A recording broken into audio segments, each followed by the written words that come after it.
Welcome friends. In this video we are going to learn how we purify mRNA from rest of the RNA pool. So purification of mRNA. Okay. Now mRNA is very useful because in molecular biology, in recombinant DNA technology, we need lot of mRNA actually. So we need to deal with mRNA. So we need to purify mRNA from the rest of the RNA pool. Okay. Now why we at all need this for molecular biology I've told you, and also for the production of complementary DNA, cDNA molecules, we need more and more mRNA. So we need to purify the mRNA first from the rest of the RNAs that are found inside our cell. Then we need to purify it. We need to check this out of it. After that only we can produce the cDNA or complementary DNA molecule. Okay. Now usually what we are having inside a body. So in our body, so in eukaryotic system or prokaryotic system, both these cases, we are having three types of RNA. We all know that. And the types are mRNA, tRNA and rRNA. Now among these three RNAs, the most abundant one is this rRNA. Okay. Then we are having the mRNA. Now we are having all this RNA mixed with this cellular extract. Now what we always do in case of this RDT or recombinant DNA technology techniques, we just take we crush the cell and we take all this soup out or supernatant out of it, and this supernatant, all those things are floating, right? So all of these things are present there. There is DNA, RNA and everything. So in first process is to purify the RNA, total RNA content from the DNA. This is the first step. After doing it, we need to purify exactly mRNA, exactly this mRNA, right? Okay. So first of all, so what we get is a crude extract, so cell extract. And what we are having DNA, RNA, proteins and everything there. So we need to take care of proteins. We need to kick these proteins out first. So what we will be getting now, DNA and RNA. Then we need to get rid of DNA so that we get RNA. So I assume we come to this part first. After coming to this part, in this RNA also we are having mRNA, tRNA and rRNA. Now among these three RNAs, we need to take this mRNA out. So how can we achieve this? We can achieve it pretty easily actually, because this mRNA for eukaryotic system, let me write, for eukaryotes, for eukaryotic system is having a special feature. And what is the feature? You must know the feature. I think you will know the feature. And the feature is, say this mRNA for eukaryotic system is having what is called a poly A tail at the 3' hydroxyl terminal and a 5' cap. But so this is a modification of RNA that is brought about inside the eukaryotic system right after the RNA transcription.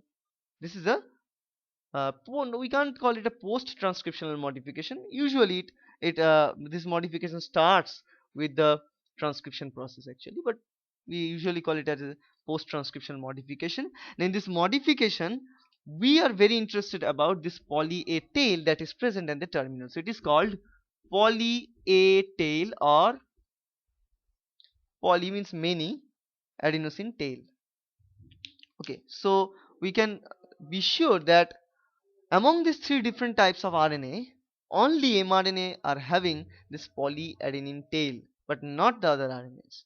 That's a very important concept. So we can use this concept to separate them out of rest of the mixture. How? So what we build usually, we build a column, and the column that we build, it is having different beads.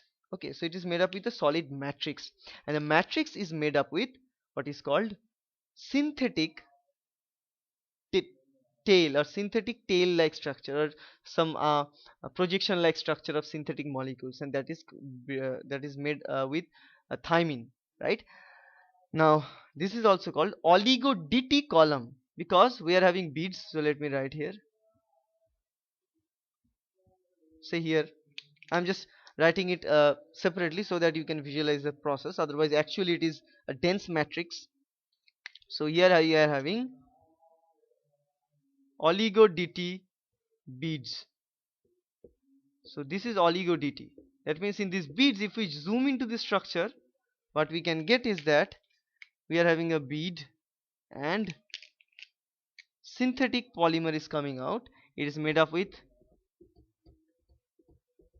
DT. D means it is case of DNA sequence, so it is kind of T. So TTT stretch, right? Now as it is having a T stretch, remember we are having poly A tail or adenosine tail at the 3' hydroxyl terminal of eukaryotic mRNA. And we also know, according to our basic knowledge of biology, is that this adenosine can make hydrogen bond with thymine. Two hydrogen bonds are formed between adenosine and thymine. You all know that. So usually adenosine can pair with thymine like that. We are having adenosine at the 3' terminal of eukaryotic mRNA, and we are having a poly T stretch onto the synthetic beads.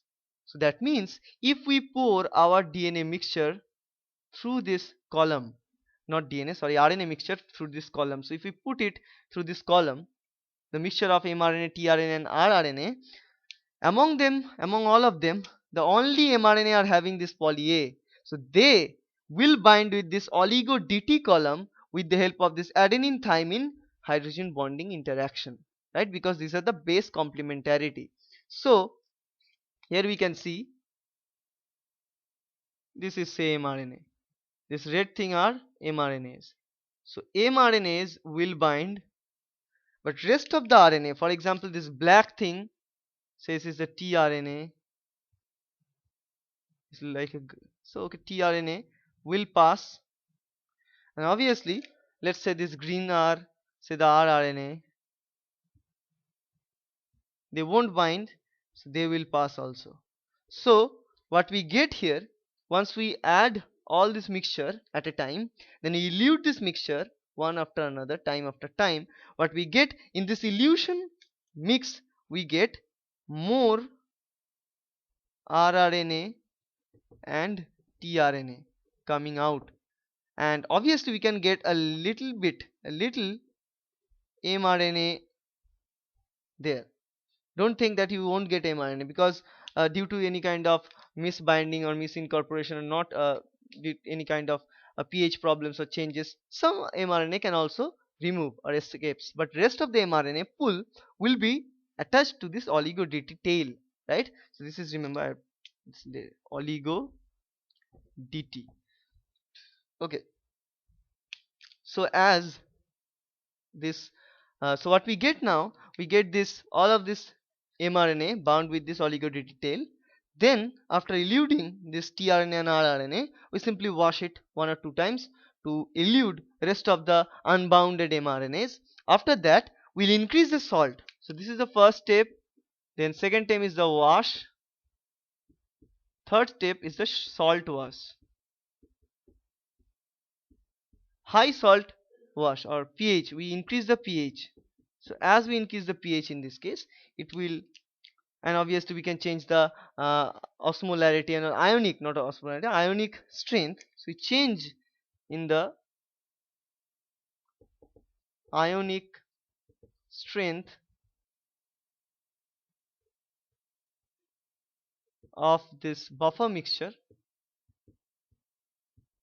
will kick the mRNA out of this oligo DT column, right? So after changing it, what we get is, in the second set we get our mRNA.